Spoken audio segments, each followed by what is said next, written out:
All right, this is the very first show. This is Car Sense. So, my name is Brandon. I'm a used car dealer. I have been for 13 years. Ray has been in the car industry for well over about 350 years now.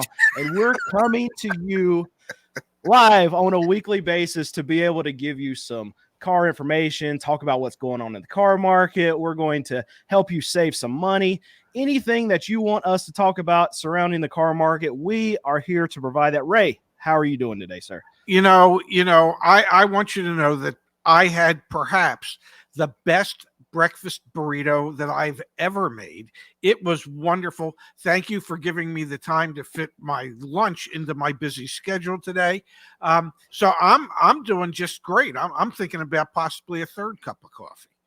Well, Ray, I'm doing terribly because I own a used car lot. We are a small business, and my office manager is on vacation in the Caribbean right now.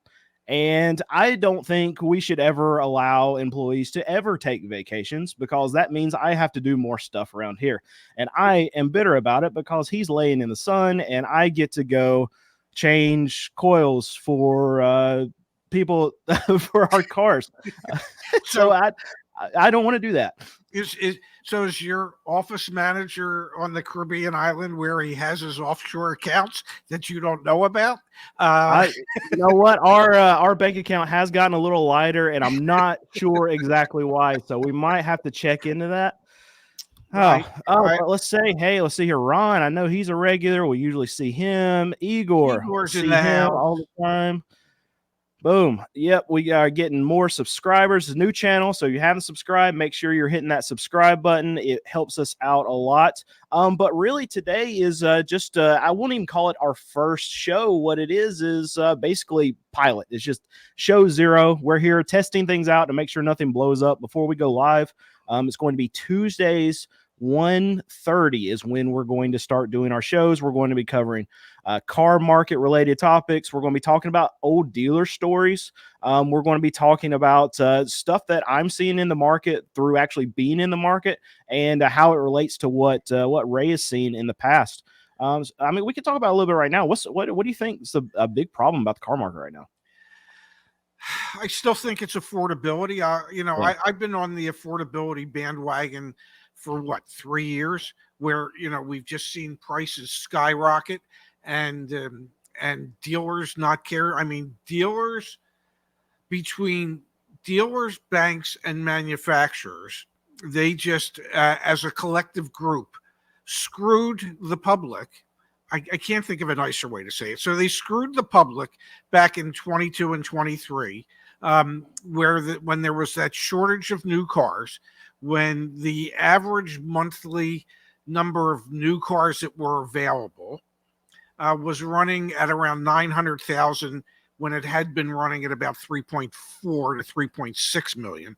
So with that shortage of cars and a tremendous number of people in the market, we saw market adjustments. We saw banks willing to suddenly finance 150, 160, 170% of loan to value.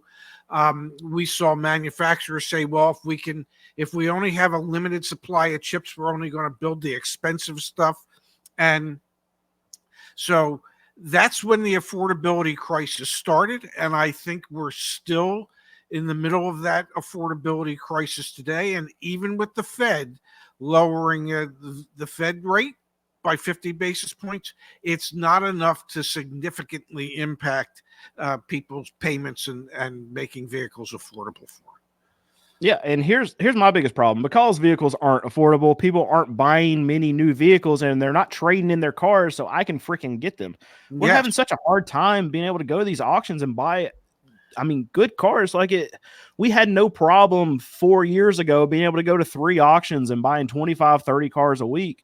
But now we have to sift through all this junk that's at the auctions and hope that we can find 15, 20 cars in a week. It's been an absolute nightmare for us at my car lot. And this is one of the biggest struggles that we deal with on a week out basis. And we can go through, we sell cars that are $5,000 and under. So we're running through cars right now So there'll be this accordion thing that's happened at my car lot where we'll have a good week of buying. Maybe we'll buy 20, 25 cars. We'll get them on the lot, get them ready to go. And then we'll just sell them all in about a week. And then I've shown videos on our other channels showing I have no cars left on my car lot. And then we just have to wait till we hit that next big sale to be able to find what I can actually sell on my lot.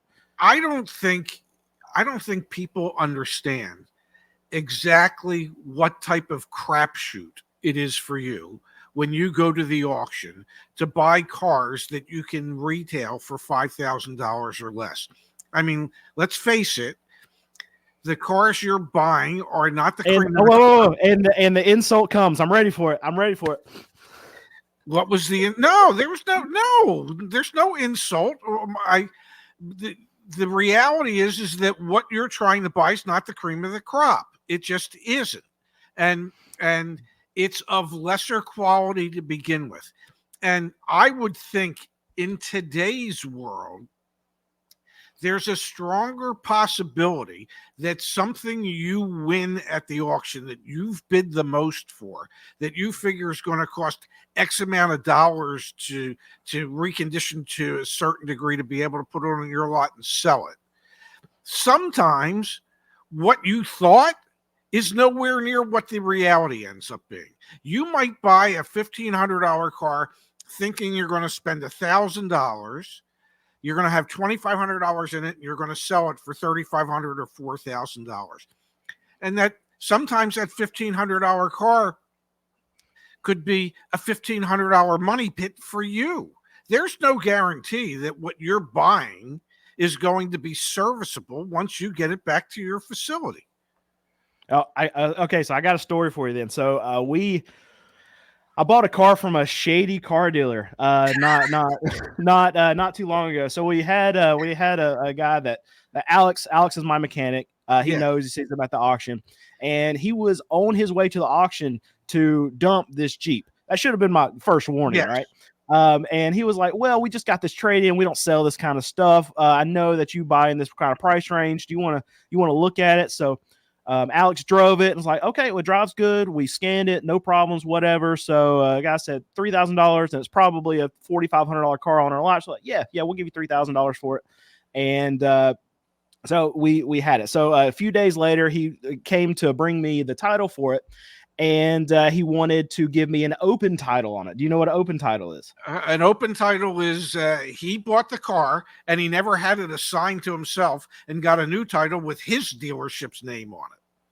Correct. That's illegal. That should be warning sign number 2 for me. I'm like, no, okay, we got to have the right paperwork.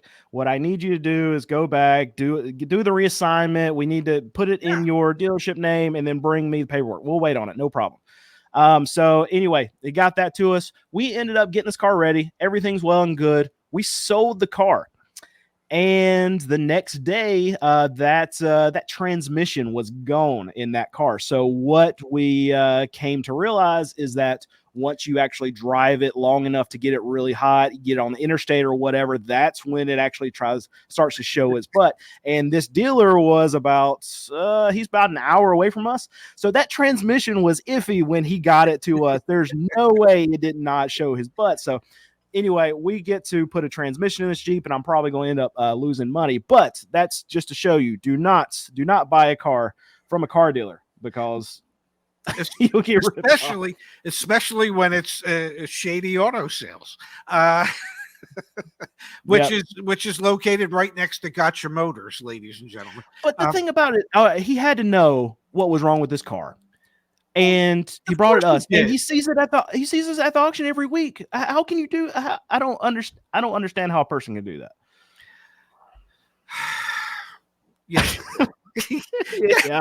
I get it. It's all about the money. It's all that matters. Right? I mean, he knew he was going to take it in the shorts, and he felt better knowing that you now were going to take it in the shorts. That's all it is. He was protecting his own interests, regardless of whether he sees you at the sale every week or not.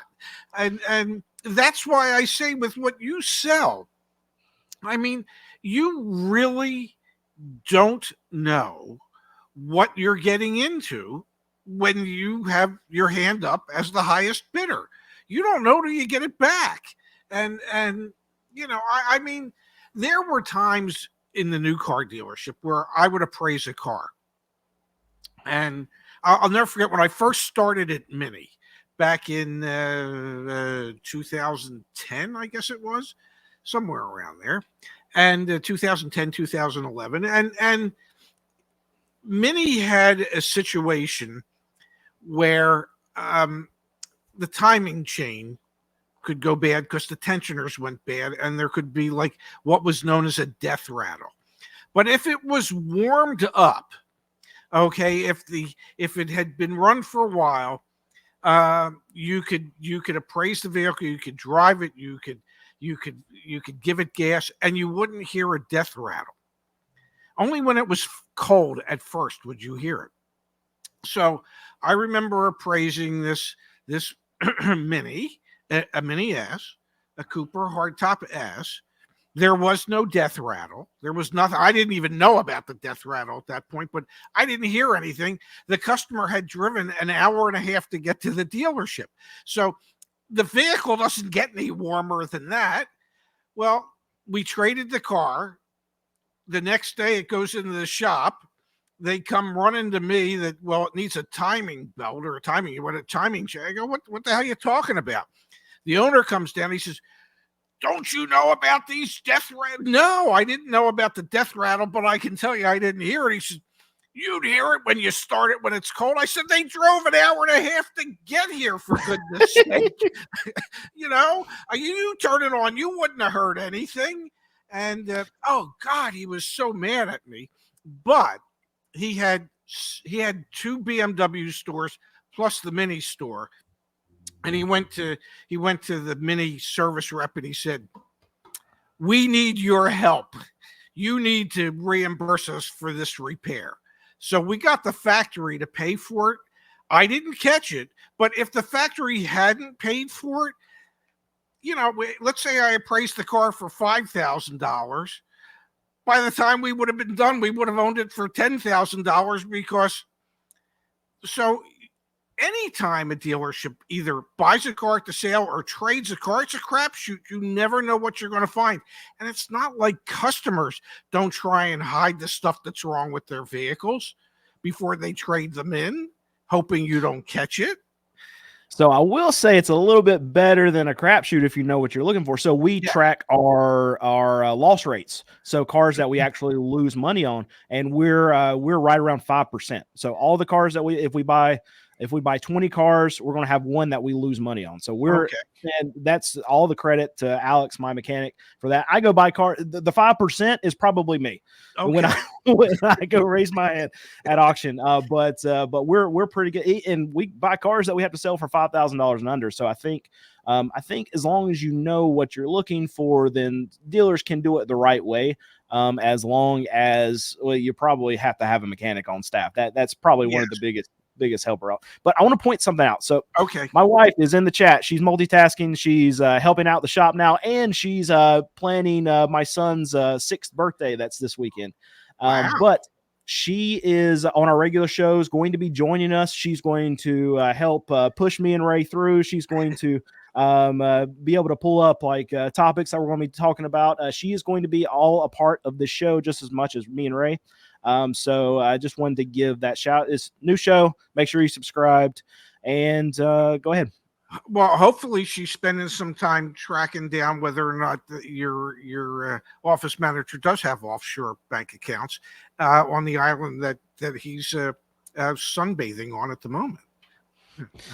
She does a lot of our back end stuff. So honestly, no one knows what I do in our business anymore. If there's a big decision that needs to be made, maybe I'll do it. I can talk about direction or whatever, but I go up to the sales floor, and if I start talking to customers, then my title clerk, who also does sales, who is also my sister, sends me home.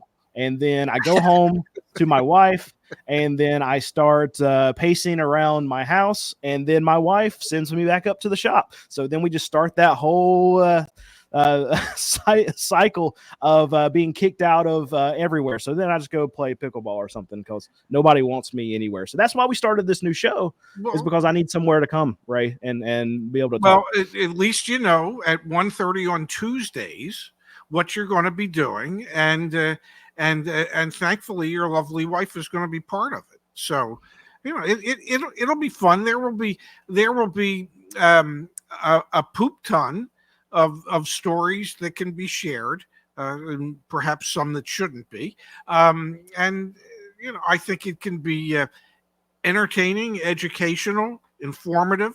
I'm looking forward to it. Yeah, I mean, because what are we going to bring? We have experience in the car market. We have age in the car market. We have baldness. What else would you want out of a show? You are the bald son I've always asked for. Or should I say the balding son? I still have my sideburns. It looks like, if I wear a hat, it looks like I have hair. I would believe you have a full head of hair under that hat. I know better. I have actually. I've told you that if I'm going somewhere that I don't want to be recognized, noticed, like, yeah, no, you're there. I still you're frozen, but you're there. Yeah. No, you're back now. So if I go somewhere, like if I'm going to the liquor store or something to go get some bourbon, and I don't want like a fan coming up and say, "Hey, yeah, you're great, you help out. Why do you have so much liquor?" But I won't wear my hat. But me and my son went to a train museum 2 weeks ago, and I actually got recognized without my hat on. So that surprised me. Yeah, that is a shock, because your hat is as much you as anything else about you. And I don't know how anybody would recognize you without the hat. Now, me, when I was at the Borgata for my staycation, I mean, I'm walking through the casino and I got stopped. Yo, you're the guy, I watch you every night. I go, well, okay, cool. You want to watch me gamble? What is it you want to do now? All right, this is a comment we need to talk about. Ray should go along with Brandon to the auction one day. This is going to happen. I'm going to get you down here, and we're going to go to the auction one day. This channel going to blow up. Yeah, no, I don't want to hear the truth, because I know what you're going to say. No, you don't. Okay. Because I will go to the auction with you, and the truth is, in 43 years in retail automotive, and most of that time was spent either as a general manager, general sales manager, or a new car manager, I have never once been at the sale. Why wouldn't you go? I never went. I just never did. You know, I had used car managers that were at 2-3 sales a week. You know, but I never one time in my career went to an auction. I heard the hot dogs are really good. And they used to be. Good. They're not anymore. Okay. No. And so it'll be my son has been to more auto auctions, because he went with you. He's been to more auto auctions than I have. Okay. Well, that's one more than I've been at. So yes, at some point I'll make my way down. Do they have trains that run to North Carolina? I'll either fly or take the train, and I'll come down and we'll go to the sale. I'm looking forward to it. Yeah, something that we definitely have. Talking about hot dogs. So there was a small auction, little country auction I used to love. Me and my grandfather would go to it every Wednesday night, like 5:30. And they would only run maybe 75, 100 cars, 2 lanes. They would get it done quick. But they would always had like a little cafeteria before, but every once in a while, if we were lucky, they'd have the wiener wagon that would come. And I loved the wiener wagon. The wiener wagon was my favorite, and they had the best wieners, and they had also like brats that they would serve. Oh, it was fantastic. And as many as you would want to eat. Those little country auctions were the best. Now they don't exist anymore. Everything now is all like Mannheim, Odessa, all these big auctions. Everything's electronic for the most part. You can still go in the auction and bid in lane and everything, but you don't get to know people. Everything's done online as far as payments and everything. And it's more efficient. It definitely is, but the car market used to be fun when there was all these shaking of hands and seemed like all buddy in the car market. You don't get that feel anymore. When you happen to actually know the people you're bidding against, is that what you're saying? When there's a human connection that you get to make both with your competitors and with the auctioneers and the auction staff. It's almost like having a friend at a car dealership. Uh-oh. My wife just put a comment down in the chat just to let people know that we're just joining. This show is much more than just about wieners. Not if I go back to what one of my first jobs in life was. Many No, hold on, no. I don't think we can even tell this story. I'm pretty sure we can. It's my father, when he was alive, was a dentist, and he got out of dentistry and went into the vending machine business. And the biggest part of the vending machine business that we had were condom machines. As I like to say, my father went from capping teeth to capping other parts of the anatomy. Either way, he was working on people's smiles. Okay. I mean, either way, think about it. So there is so many directions we can take wiener chats in this show. I think we just got demonetized. Good thing though. We're not monetized yet, so they can't take away what they haven't given us yet. I don't know why they would. I didn't say anything bad. I mean, how many people? Let me ask the audience, all 12 that are watching, or however many people are watching. We got more than that now. Okay, good. So how many people do you know in your life that would go to dental school now? And he went to dental school in the late 30s. Okay. He was left-handed. They had no dental equipment for left-handed dentists. So he had to learn how to be a dentist using his right hand. So how many people do you know that would become ambidextrous, go to dental school, become a doctor, and say, oh, the hell with this. I'm going to sell rubbers for a living. I mean, who in their right mind does that? Well, I was going to school for engineering, and then I bought a 1998 Mercury Mountaineer and made like $800 on it. I'm like, what? School's not for me.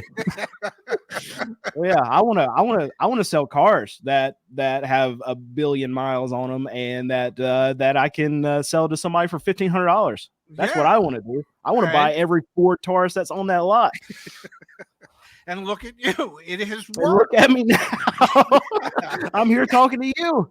Yes. And, and I'm still recounting. I mean, I remember when I was in middle school, and our middle school, this was in Springfield, Delaware County, outside of Philadelphia.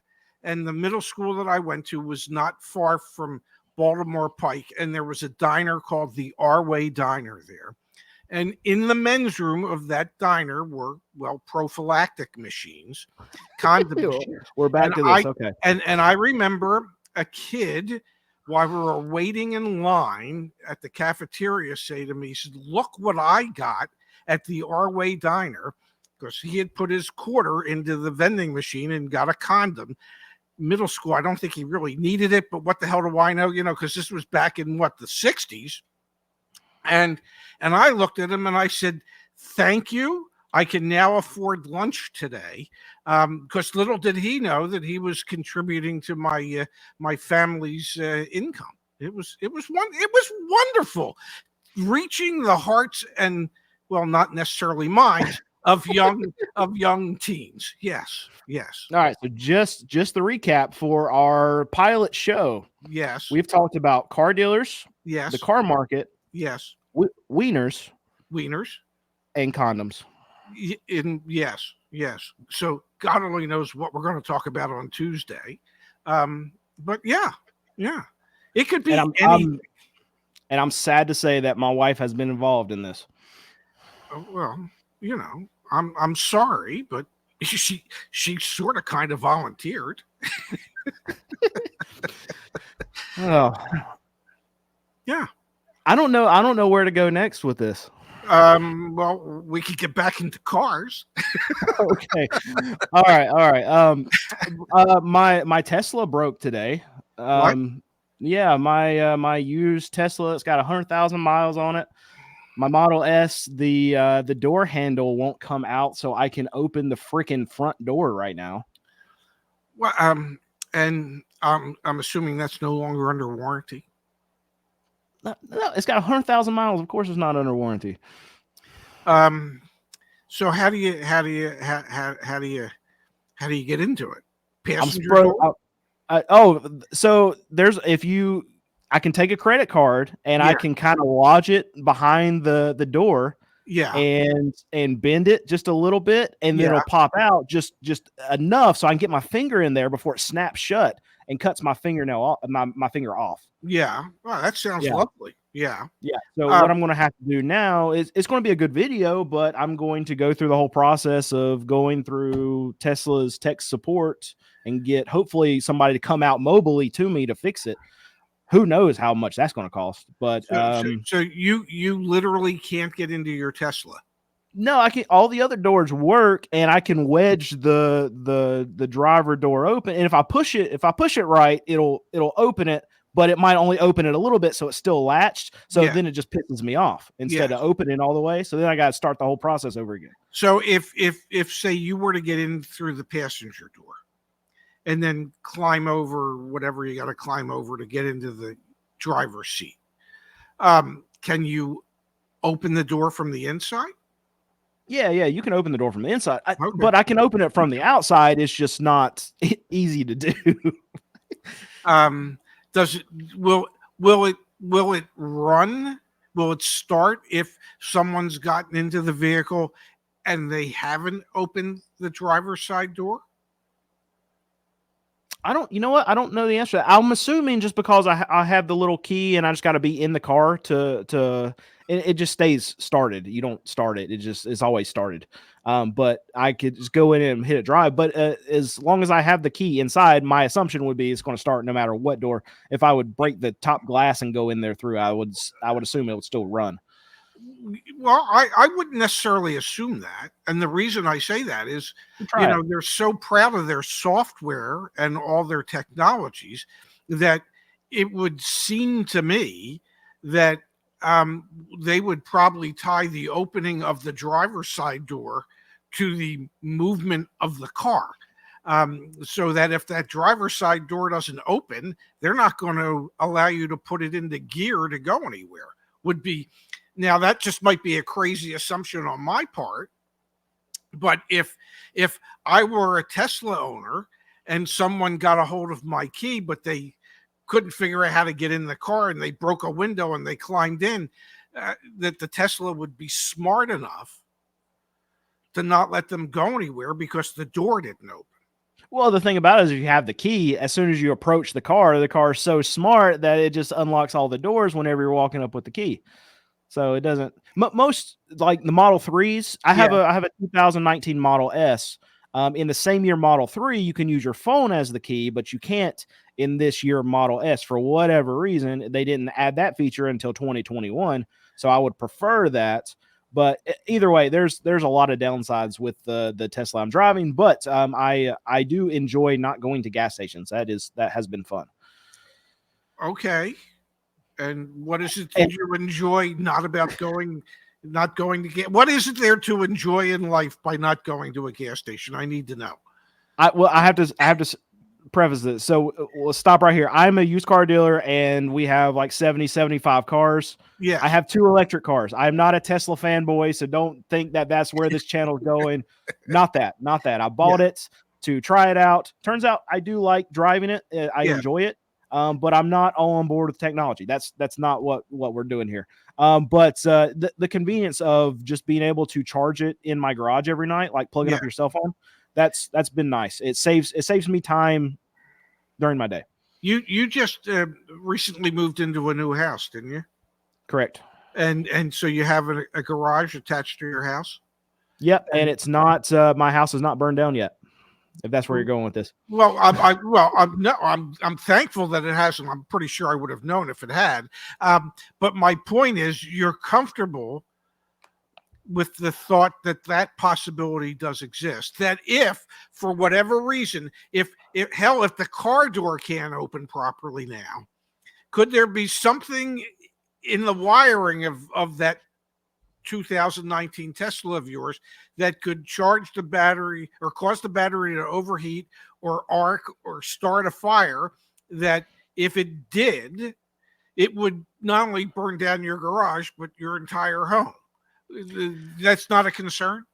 So I've looked up some data on this. I've looked at 3 different places because who knows if these numbers are real or not, but I got the same outcome from all of these different sites that I looked at.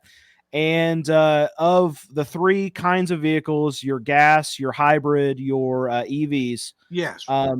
the most likely car to spontaneously combust is a hybrid. Hybrid, yes.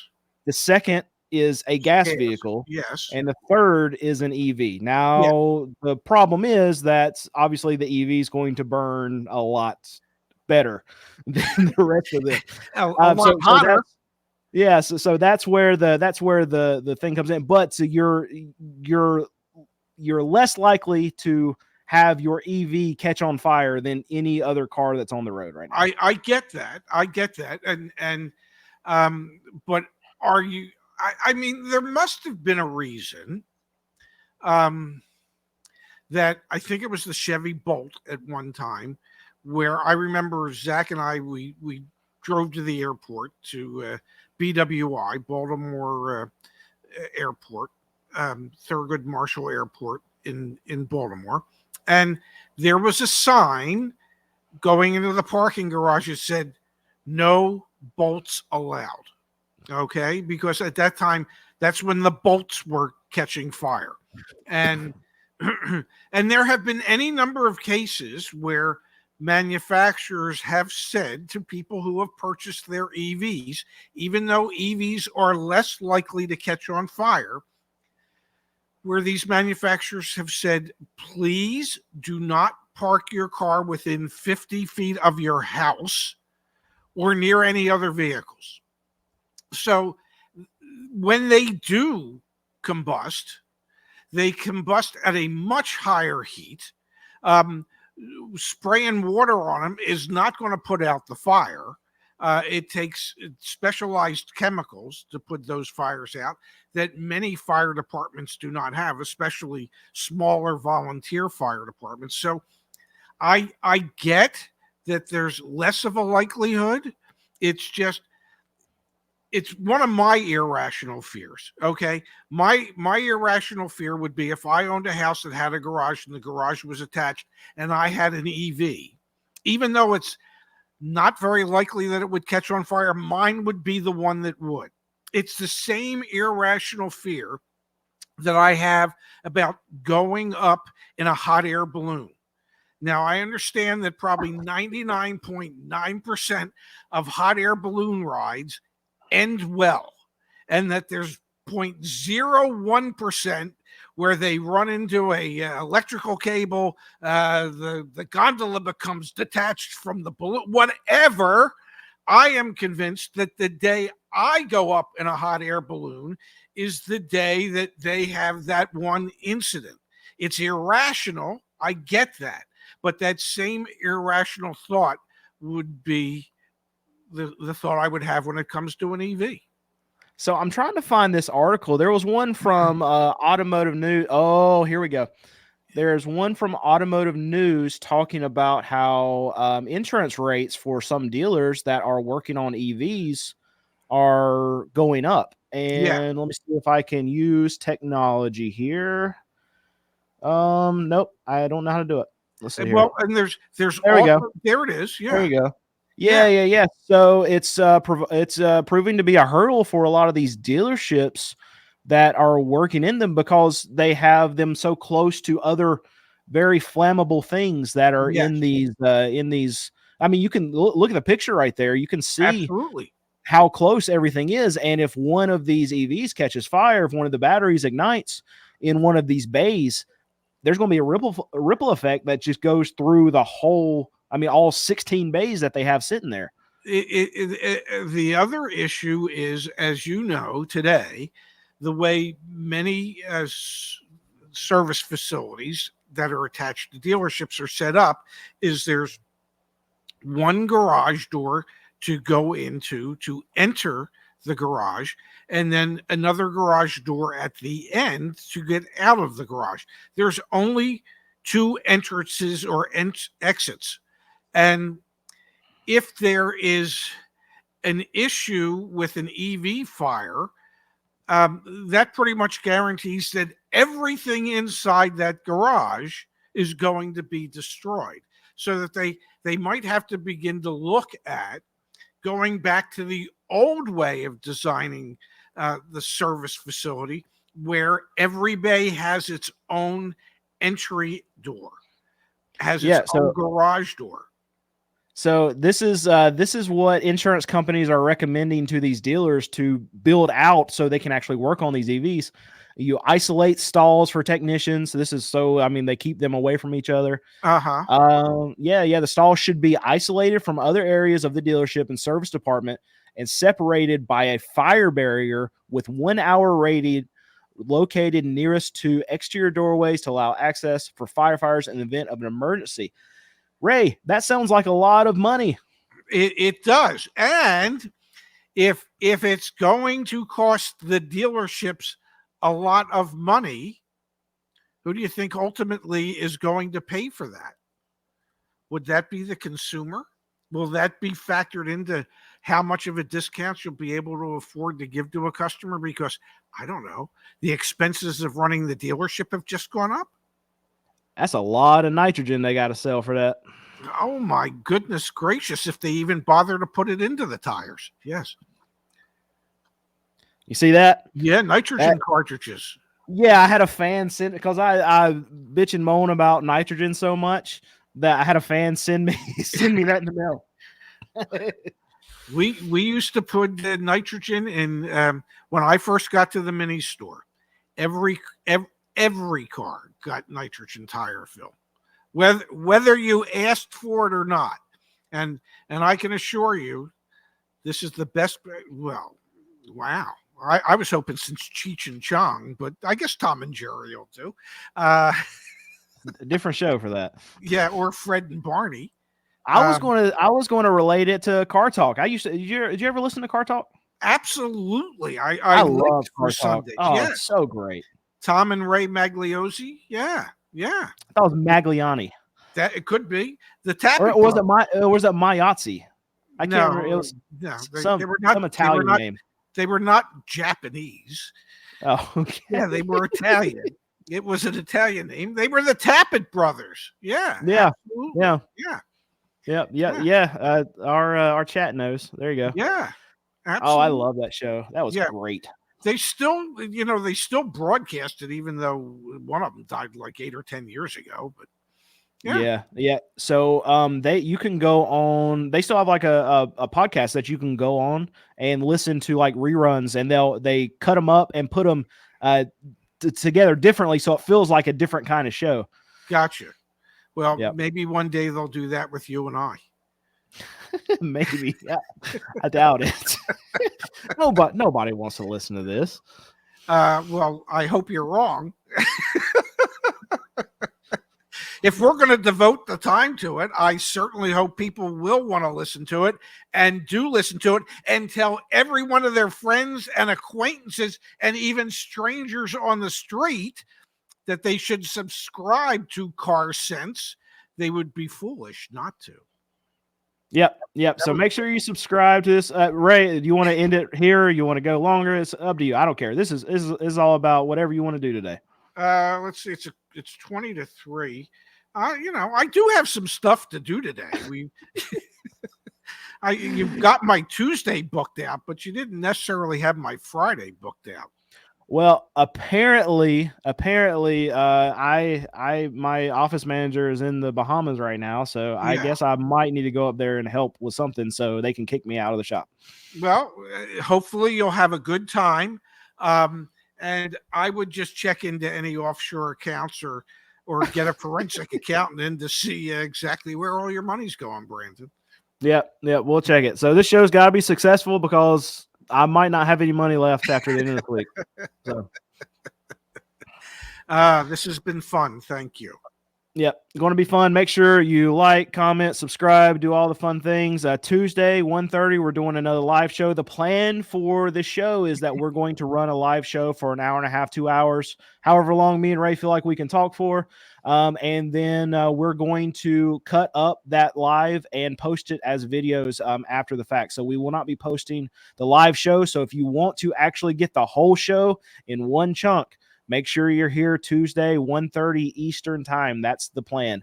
And it's a soft plan. So if we change our minds, we have the liberty to do whatever the hell we want to do later. So, and the beauty of what you just said is my father, bless his heart, he only dealt with hard plans. So there you have it.